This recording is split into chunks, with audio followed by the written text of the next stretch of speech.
Assalamualaikum warahmatullahi wabarakatuh. Bertemu lagi dengan saya Darmiasi, calon guru penggerak angkatan 4 dari Kabupaten Pasuruan. Kali ini saya akan menyampaikan aksi nyata modul 1.4 budaya positif. Selamat menyimak.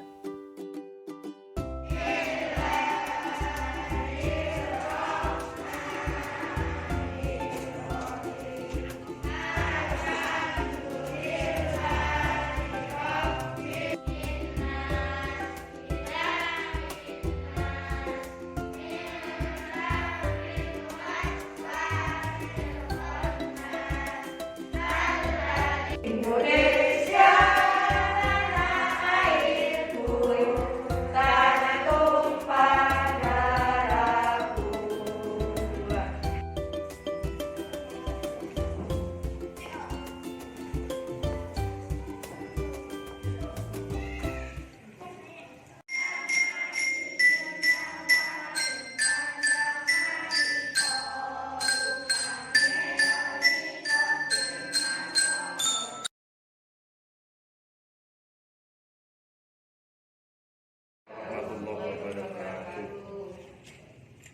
Alhamdulillahirrahmanirrahim.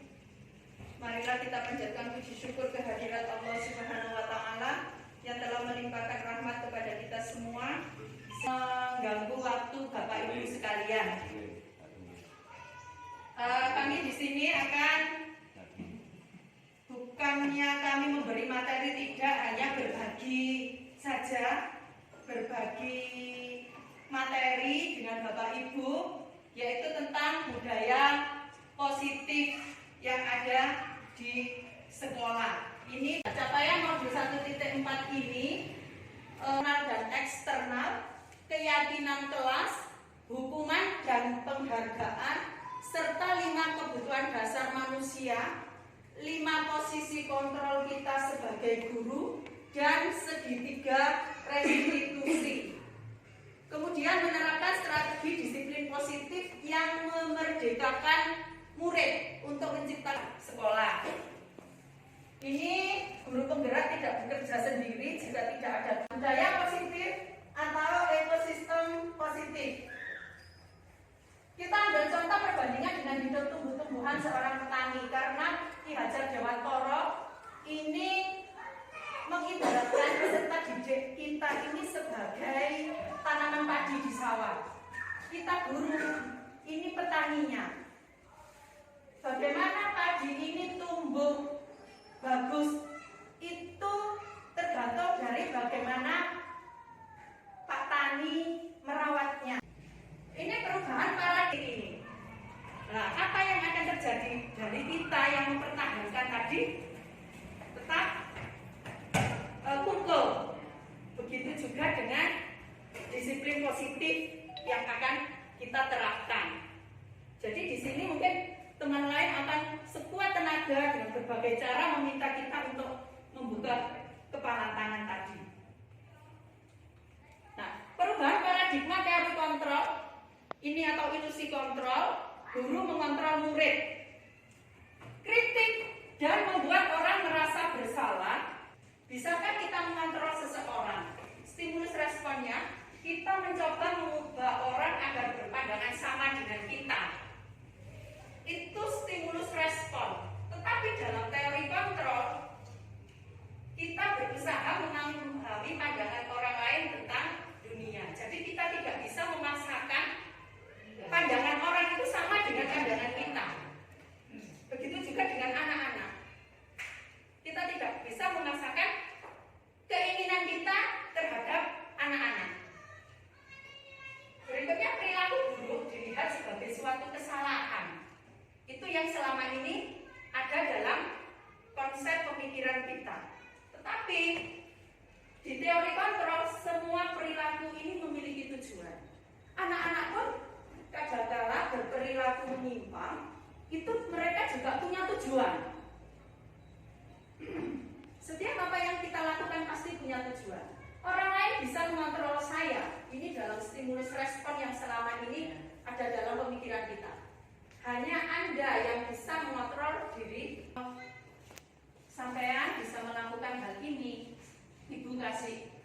Nah, gitu. Ketika dia tidak mau, akhirnya kan kita gagal melakukan itu. Anak memberontak. Ini wujud dari kegagalan itu. Kolaborasi dan konsensus menciptakan pilihan-pilihan baru. Alangkah baiknya jika kita, ayo nak, kita selesaikan bersama bagaimana cara menyelesaikan ini. Jadi anak diberikan kesempatan untuk memilih dan berpikir.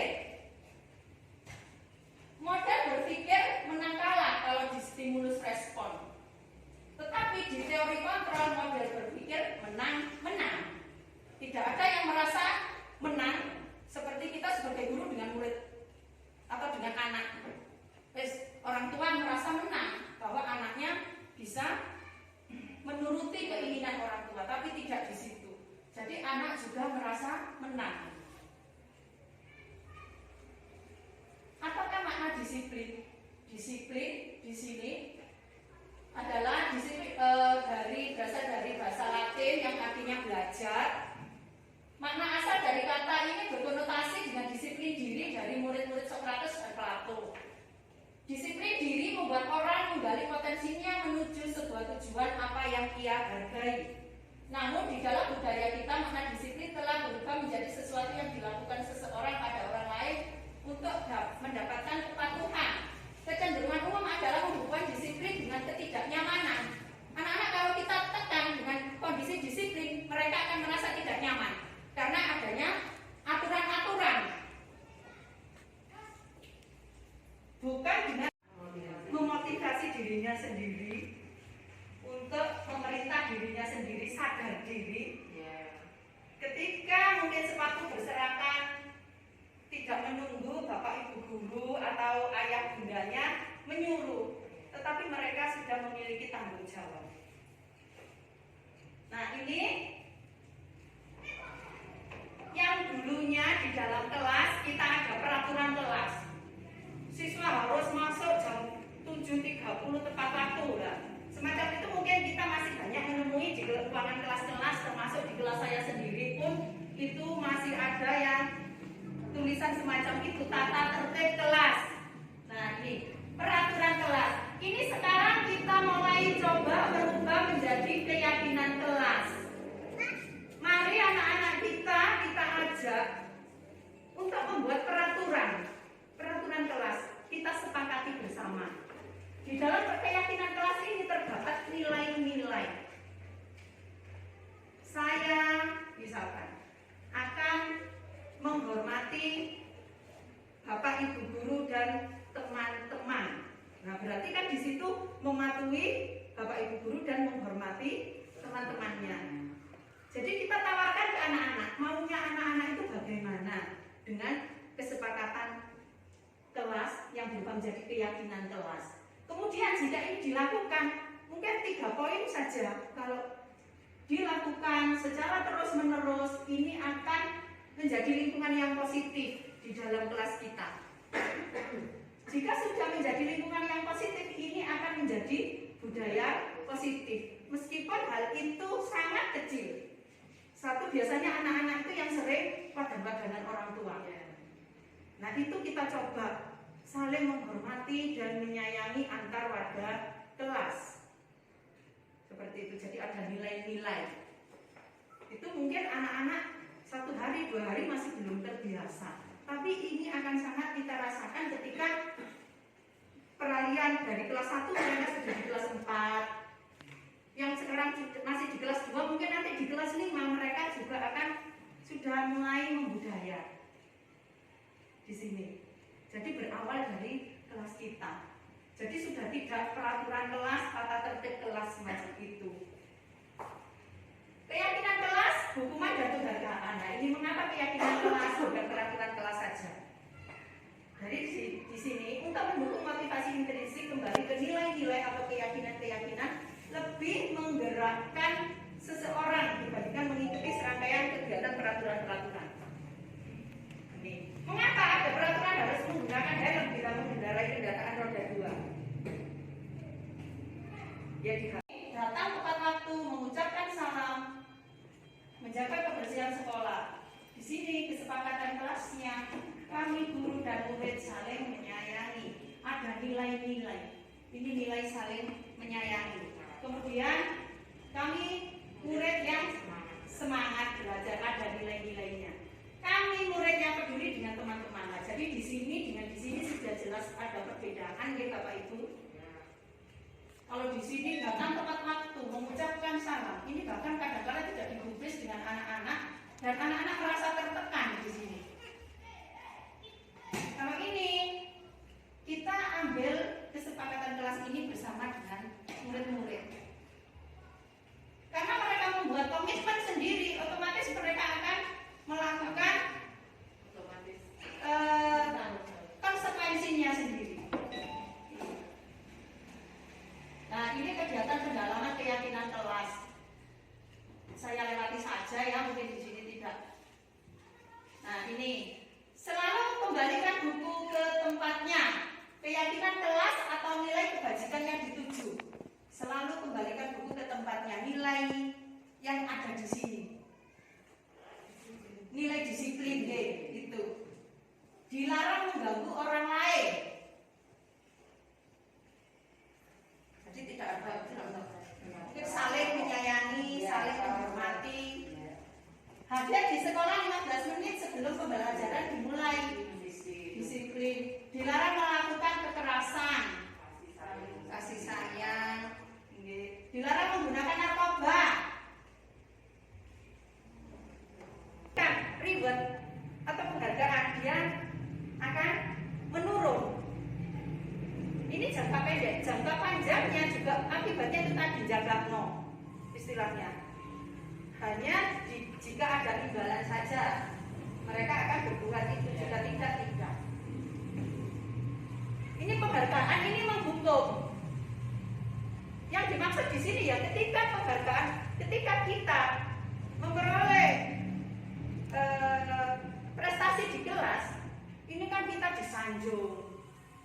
Kita sama orang tua mungkin diberi hadiah, dipuji oleh teman dan sebagainya. Ketika prestasi kita menurun, ini anak akan merasa terhukum.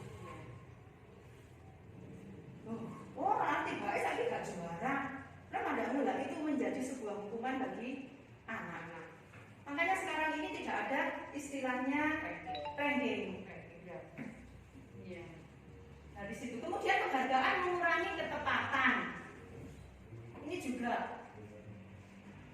Kemudian penghargaan tidak efektif, penghargaan merusak hubungan. Ketika kita penghargaan merusak hubungan antara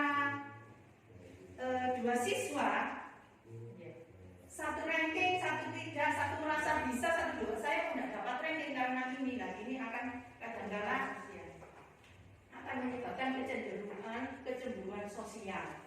Begitu juga kita dengan memuji anak. Oh, ini loh, anak ini hebat.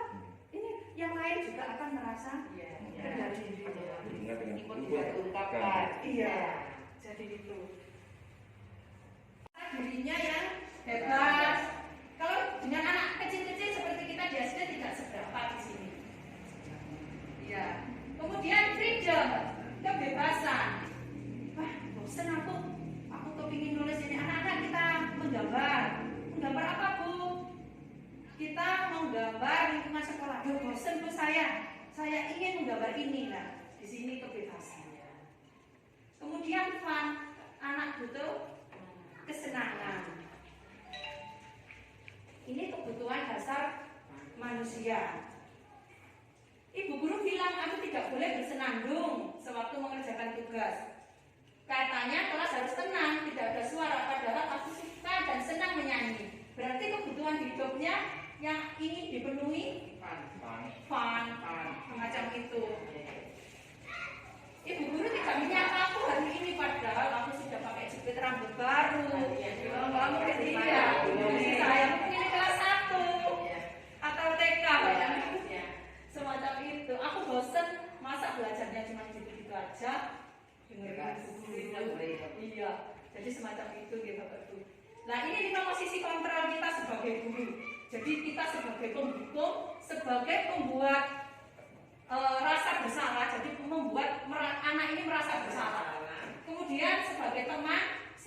pemantau dan sebagai manajer.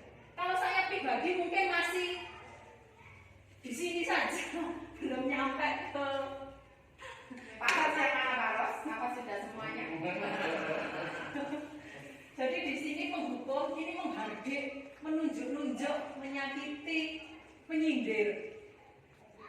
Iya, ini yang dulu sering saya lakukan. Bahkan saya sampai sekarang ini merasa, setelah mempelajari ini, saya merasa berdosa, sangat berdosa selama 20 tahun menjadi guru. Kok ya, hidupku kayak mundur seperti itu. Ini ketika kita menjadi peran kita di pembuat rasa bersalah. Ketika kita sudah menjadi teman, identitas berhasil sukses, kontrol dari luar. Ini identitas gagal. Ini sudah berhasil. Nah, ini membuatkan alasan-alasan untuk muridnya. Guru berbuat ini. Guru berkata, ayolah lakukan demi Bu Guru. Ayo, semacam itu. Masa kamu tidak kasihan sama Bu Guru yang sudah apa istilahnya ya, sudah capek-capek mendidik kamu, mengajar kamu, lah seperti itu. Kemudian dari sini anaknya hasilnya ini ketergantungan. Balali aku ya disayangnya ambil Bu Guru di kontok-kontok. Nah itu. Kemudian murid meletakkan guru sebagai orang yang sangat penting di dunia berkualitas. Kalau tadi diletakkan di luarnya, di luar dunianya, ini dia menganggap guru sudah mulai menjadi bagian penting dalam hidupnya. Tadi, kemudian cara untuk memperbaiki diri, fokus pada karakter, bukan tindakan. Jadi karakter yang dilakukan anak setelah melakukan kesalahan. Fokus pada solusi. Ada solusi pemecahan, tidak hanya menyalahkan saja. Mengembalikan murid yang berbuat salah pada kelompoknya. Kadang-kadang ketika anak berbuat salah dikucilkan oleh kelompoknya. Ada beberapa kelompoknya yang tidak mau menerima. Nah, ini segitiga restitusi yang kita lakukan sebagai guru. Ketika anak melakukan kesalahan, ini sering terjadi di kelas kita. Yang pertama, kita menstabilkan identitas. Setiap orang pasti pernah melakukan itu. Ini penyelesaian masalah dengan anak-anak yang ada di kelas. Bahkan mungkin anak nakal, anak berkelahi. Jadi tidak serta-merta menyalahkan cewek. Kamu ini habis. Dan aku ini dia apa kamu? Nah, semacam itu. Jadi kita perlahan-lahan. Nah ini untuk membuat murid yang merasa gagal karena berbuat salah menjadi positif terhadap dirinya. Berbuat salah itu hal yang manusiawi, nah seperti itu. Saya pun juga, aku sih ada kok iki. Saya merasa seperti itu. Dan mungkin bahkan harus banyak belajar. Tidak ada manusia yang sempurna, nak. Nah, Bapak Ibu juga buat salah, semacam itu. Nah, jadi ini untuk menstabilkan identitas tadi, menenangkan anak-anak dulu. Kemudian validasi tindakan yang salah. Kamu bisa saja kan melakukan hal yang lebih buruk, tapi kamu tidak melakukannya kan? Nah berarti kan anak masih merasa terhargai. Monggo apabila ada pertanyaan. Iya Pak? Mungkin bukan pertanyaan, tapi komenan. Iya. Ya, pengen share saja. Iya. Saya jadi teringat di salah satu kitab yang itu tertulis pendapatnya Imam Ghazali. Dia menyatakan bahwasanya guru yang baik ini menitik beratkan pada proses belajarnya masih pada persoalan diri. Kalau dia menyatakan bahwa guru yang baik itu adalah guru yang baik, guru yang berhasil itu adalah guru yang kehadirannya selalu diberikan oleh siswa dan ketidakhadirannya dibenci oleh siswa. Nah, kembali kepada ini tadi, pada paradigma baru, setelah pemaparan yang luar biasa dari Bu Asy tadi pemateri, bahwasanya satu yang kita perlukan saat ini yaitu proses, dan otomatis proses itu memerlukan waktu. Nah,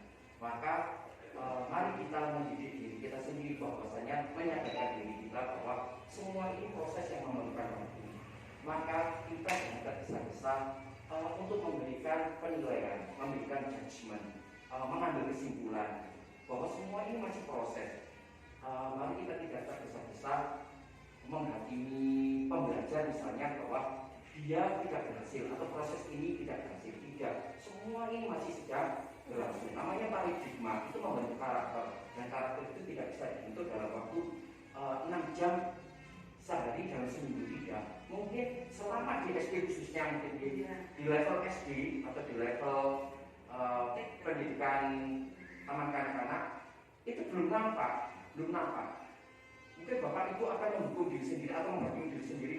Kok gagal ya metode dia? Apa perlu diubah? Mungkin tidak, mungkin iya, mungkin tidak. Kalau memang itu tadi sudah masuk dalam ranah apa yang sudah dipaparkan tadi, maka itu perlu kita pertahankan. Hanya prosesnya belum selesai, sehingga hasilnya belum terwujud juga. Bisa jadi ya Bu, itu akan muncul 40 tahun kemudian. Seorang anak kemudian menghubungi, aku dulu sama Bu A itu loh ditutupi seperti ini. Nah itu betul-betul terekam. Maka sekali lagi ini, kalau dari saya pribadi, saya minta mungkin kepada kolega juga kepada rekan Bapak Ibu sejawat bahwa jangan menghakimi proses ini, jangan menghakimi anak-anak saya khususnya, jangan menghakimi saya dan anak-anak sedang berproses. Jangan tergesa-gesa di tengah semester kemudian itu prosedurnya seperti itu. Sekali lagi, kami sedang berproses, Bapak Ibu, tolong hargai Ibu. Dalam perjalanannya tentu saja kami akan melakukan langkah-langkah yang seperti tadi, ya, menciptakan kondisi yang betul-betul merdeka belajar buat anak-anak. Sekali lagi ini seluruh komponen harus sinergi, ya, kolaborasi tadi diperlukan sekali. Jadi cekap dan sekian. Betulkah apa yang saya sampaikan Ibu Nusret? Terima kasih, alhamdulillah Pak Ros atas, menurut saya ini sebuah motivasi juga apa yang disampaikan Pak Ros kepada saya pribadi khususnya dan mungkin pada teman-teman sejawat di lembaga SD Gerbong 1 ini. Jadi apa yang kami lakukan mungkin yaitu tadi seperti yang Pak Ros katakan, semoga kita nanti bisa menjadi guru, tidak hanya mendidik tapi membimbing, terutama di sini membentuk karakter seperti apa yang diinginkan oleh pemerintah kita, profil pelajar Pancasila yang tidak lepas dari yang satu itu insya Allah beriman dan bertakwa kepada Tuhan serta berakhlak mulia. Nah kemudian dalam proses menuju ke sana yang disampaikan Pak Ros tadi memang betul sekali, ini suatu proses. Dan bahkan saya sendiri ketika ada PP saya ke dalam kelas saya, mohon maaf saya memang tidak membenahi kelas saya. Apa yang saya inginkan yaitu tadi benar-benar ke anak. Jadi untuk materi mohon maaf saya bahkan santai dengan materi, tetapi saya mencoba apa yang sudah diberikan oleh materi di calon guru penggerak ini dengan merdeka belajar, kita menghargai kodrat anak tersebut. Jadi itu terima kasih banyak Pak Ros. Ini juga merupakan masukan buat kami dan rekan-rekan guru yang lain. Jadi kita yaitu tadi saling bersinergi, saling berkolaborasi. Kami juga tidak berharap apabila kami melakukan hal ini itu hanya dipandang sebelah mata karena mungkin kelasnya rame kok di Jarno dan sebagainya. Semacam itu. Terima kasih sekali Pak Ros kami sampaikan. Bapak Ibu yang lain mungkin cukup nggih. Terima kasih Bapak Ibu atas waktu yang sudah diluangkan bagi kami. Semoga apa yang kita dapatkan hari ini diridhoi dan membawa manfaat dan berkah bagi anak-anak dan bangsa kita di masa yang akan datang. Dan semoga apa yang kita lakukan ini juga semata-mata karena Allah yang memberikan balasannya. Terima kasih. Wabillahi taufiq wal hidayah. Wassalamualaikum warahmatullahi